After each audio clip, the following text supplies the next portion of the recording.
aí, amigos, sejam bem-vindos a mais um vídeo. Tô de férias, cara, tô de férias. Chegamos hoje de Nova York, eu e Dona Rachel. A gente estava passando lá uma semana e foi aniversário dela. A gente foi para o show do Gustavo Lima, foi muito bom. Ele falou com ela, cara, graças a mim, né? Eu gritei lá: Gustavo, é o show, é o aniversário dela aqui hoje, tal. Aí ele escutou que a gente estava bem pertinho do palco. Ele escutou, né? E aí ele disse: aniversário dela? Falei: é aniversário dela. E ele falou assim: quantos anos? Oh, desculpa. Aí depois perguntou o nome dela, ela falou Raquel. E aí ele disse: Raquel, que legal, mandou um beijo e parabéns. Muito legal, foi muito bom mesmo. De lá a gente foi para... Isso foi em Boston, na cidade de Boston. E de lá a gente foi para Nova York de carro. Passamos então alguns dias em Nova York, visitamos várias coisas. O tempo estava meio ruim, chovendo pra caramba, tive que comprar um guarda-chuva, mas mesmo assim, Nova York é Nova York, né? Não para, enfim, foi muito bom. Uma coisa que me chamou a atenção, cara, eu já conhecia Nova York, mas a brutalização da cidade está pior. Eu fui pedir informação ao motorista de táxi, né, de quanto é que custaria uma corrida para o aeroporto que nós precisaríamos pegar no dia seguinte, e o motorista, na maior brutalidade, nem me atendeu, e outras coisas lá. Muita gente na rua, muito mendigo, muito maluco, muito doido. A gente foi numa estação lá na Central Station, na Grand Central Station, e maluco lá gritando no meio da estação, muita gente drogada, muito mesmo. Triste, muito triste. Esse aspecto realmente é ruim. A cidade está brutalizada mais ainda, onde as pessoas não têm delicadeza de tratar as outras. É assim, uma coisa muito triste. E o pior é que você vai também entrando nesse esquema, entendeu? Porque é todo mundo grosso com todo mundo, aquela coisa de dar patada, enfim. Mas, tirando os problemas, o resto foi tudo bom. E eu estou devendo um vídeo para vocês comentando o resultado dessas eleições aí no Brasil, né? Primeiro turno, estávamos nos Estados Unidos nesse dia, então nem consegui ir votar aqui no Canadá, mas enfim. Eu acho o seguinte, gente, nós estamos numa situação muito periclitante, onde temos dois candidatos que ambos deixam muito a desejar em vários aspectos. Bolsonaro, ele se elegeu com discurso e depois ele traiu várias promessas feitas na campanha. Ele não honrou várias promessas, e eu não vou aqui ficar muito longo falando das coisas que ele não honrou, mas algumas coisas. Por exemplo, ele tirou o juiz Sérgio Moro, que estava muito bem na sua função como juiz titular da Vara Federal lá de Curitiba, prometendo para ele que ele teria carta branca no Ministério da Justiça, que ele poderia fazer um trabalho à vontade no combate à criminalidade, à corrupção, as coisas que precisam ser combatidas no Brasil. E a promessa era de dar carta branca e, na primeira oportunidade que houvesse uma vaga no Supremo Tribunal Federal, o indicado seria o Sérgio Moro. Pois bem, quando denúncias de corrupção começaram a bater no seu filho Flávio Bolsonaro, com a história de rachadinha,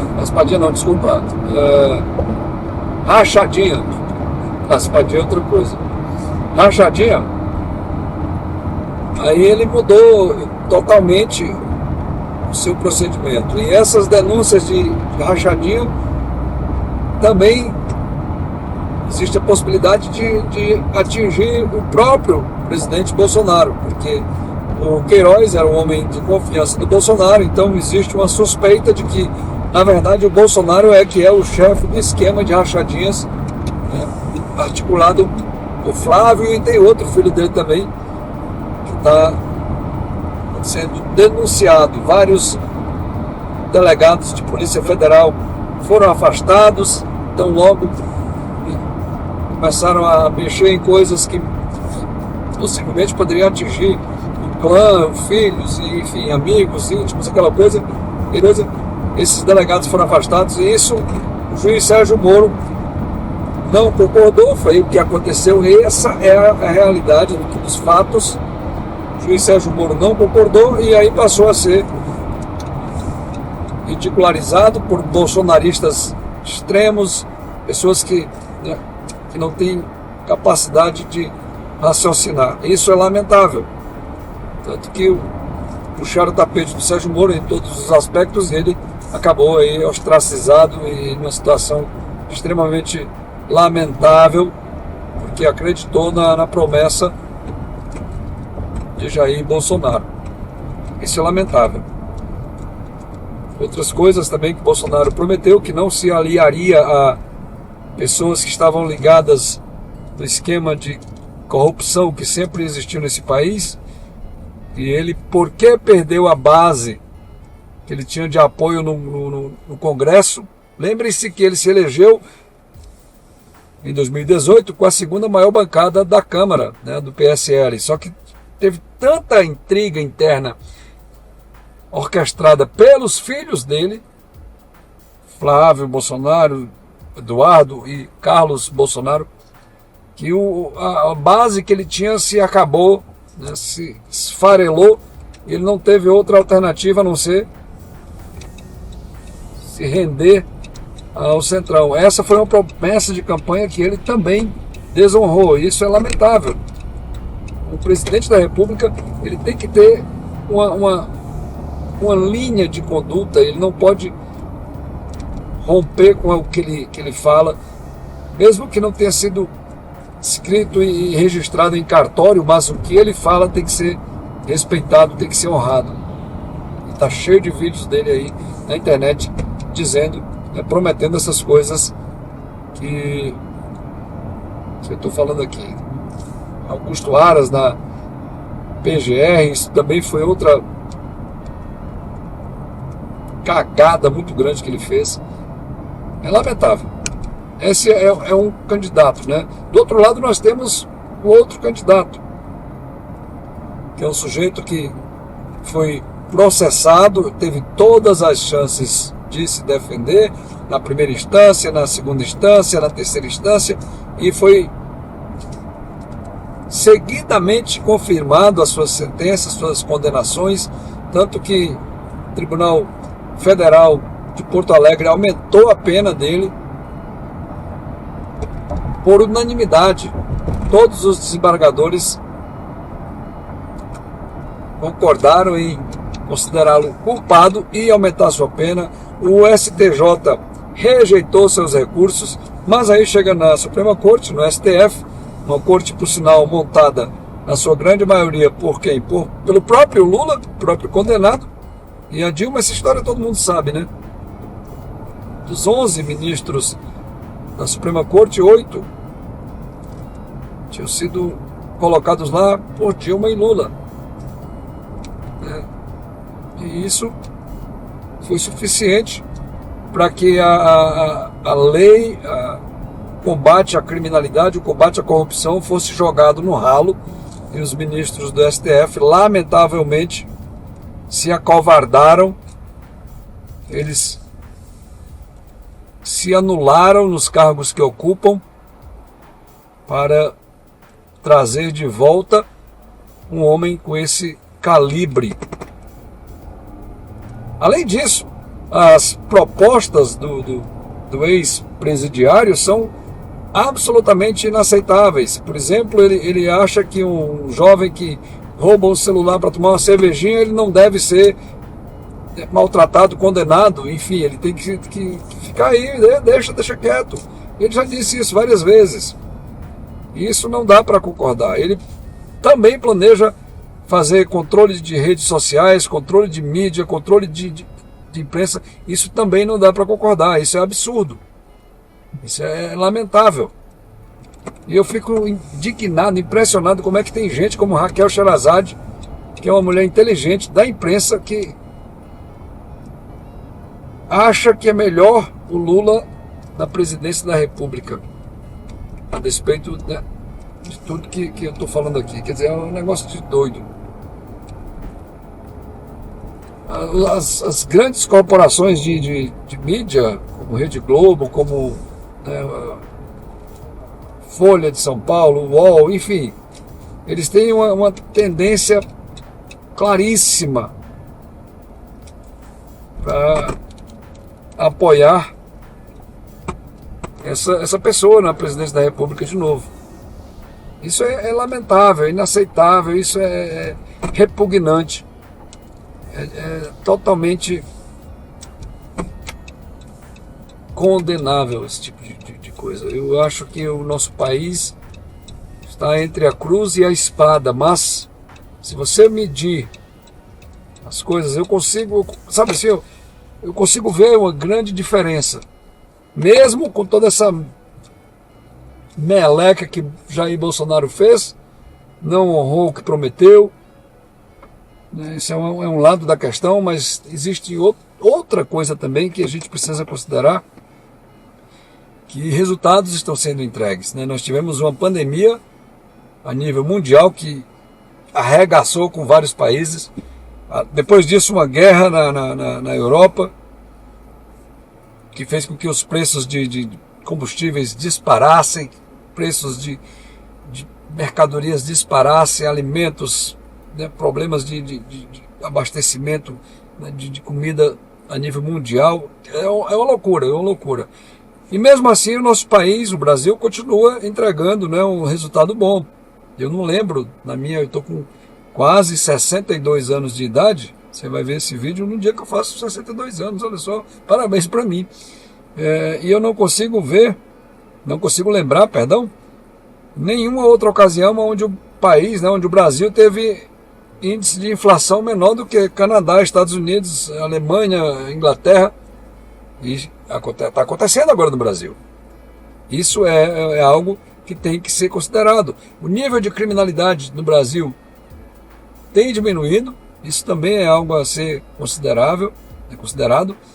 Por sinal, no debate que houve lá com a Soraya Torniquete, alguma coisa assim, ela que deveria fazer uma pergunta sobre segurança pública, desviou do assunto completamente.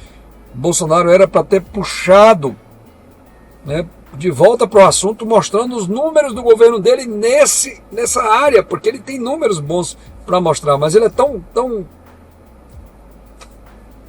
avoado, tão tapado, sei lá o que, rapaz. O cara não está preparado para um negócio desse. É absurdo, né? O presidente da República que vai para um debate e ele sabia, inclusive, que esse tema iria ser sorteado, porque os assuntos que foram sorteados na Globo, no debate da Globo, foram previamente acordados entre os partidos, entre as assessorias dos candidatos. Então ele era para saber que esse assunto iria entrar em pauta e ele era para ter isso na ponta da língua, para na hora que alguém perguntar, ele está aqui, ó, o número de homicídios caiu, violência no campo diminuiu, invasões de terra diminuiu, enfim, tudo isso ele era para ter mostrado e ele não mostrou. Mas é um fato, isso tem acontecido no Brasil. Então, gente, é lamentável que nós tenhamos que nos debruçar sobre esses dois candidatos, mas diante da proposta, diante do histórico, diante de tudo que aconteceu, né, no Brasil, eu costumo dizer o seguinte, que os erros do Bolsonaro são como o cobrador de ônibus que fica com centavos da passagem dos passageiros. Quando a passagem, sei lá, é 1,25, e o passageiro paga 1,50, ele diz que não tem um troco e fica com aqueles 25 centavos e no final do dia fica com um monte de dinheiro, monte entre aspas, né? Enquanto que o outro é o cara que vai abastecer o ônibus da empresa para rodar e aí pega um tambor de 40 litros de óleo diesel e joga no seu, né, no seu tambor pessoal. Esse é o Lula. Porque é isso que o Lula fez. Deu migalhas para a população. Isso é outra coisa também que o Bolsonaro, apesar de, na minha opinião, ele agiu de forma muito tresloucada nessa questão do combate ao Covid, que ele poderia, cara, ter agido de outra forma, ao invés de dizer, e daí, não sou coveiro, ao invés de dar esse tipo de patada Eu sou totalmente contra isso. Isso é algo totalmente reprovável. Mas ele estava fazendo, ele era para ter dito, olha, nós estamos fazendo todo o possível, nós estamos mandando bilhões para os estados combaterem isso junto com os municípios, nós estamos agindo para que essa situação seja contornada o mais rápido possível, mas ao invés disso ele sabe, joga um e daí, no socorreiro. Sabe, esse tipo de coisa, cara, esse tipo de trato que ele precisa ter.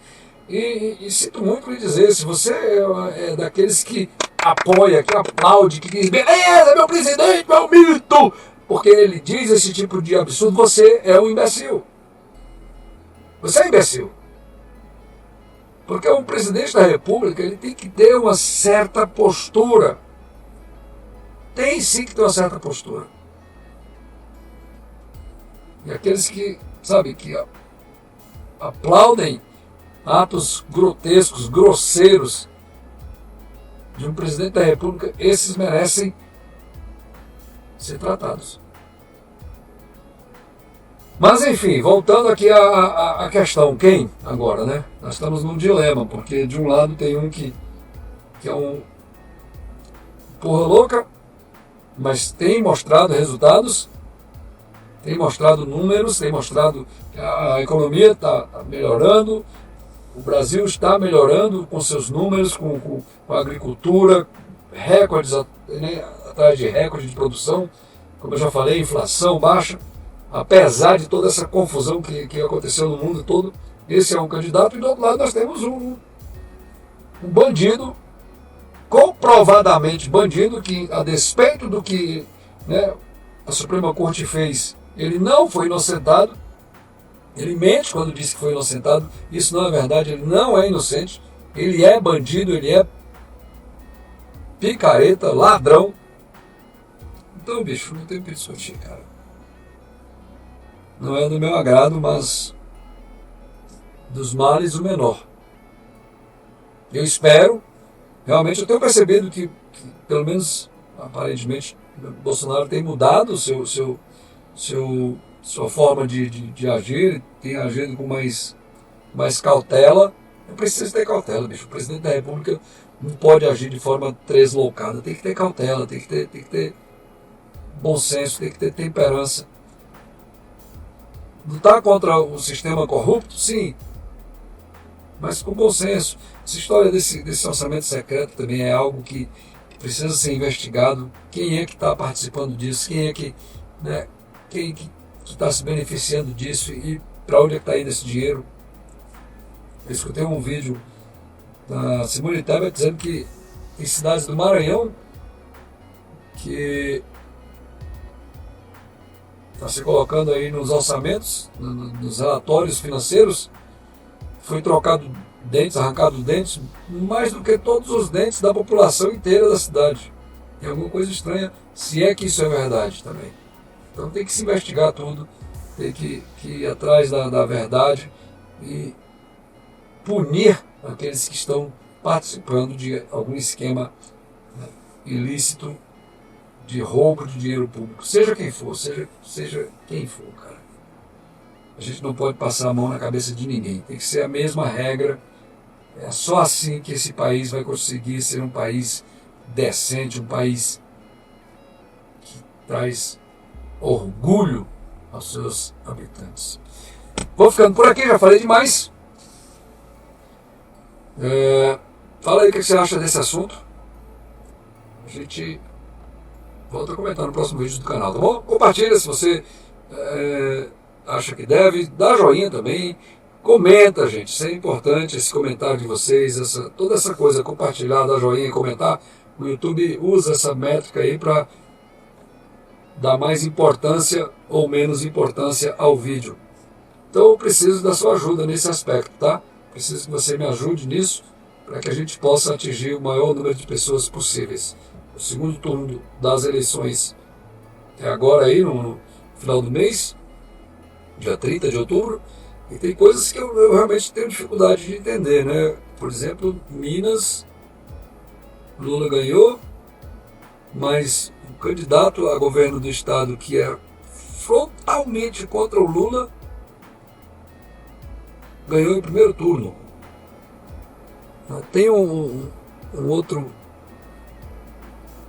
deputado federal aí, um menino bem novinho, esqueci o nome dele agora, que foi o deputado mais votado do país, que também, se não me engano, é por Minas, e Lula ganha. Como assim, cara?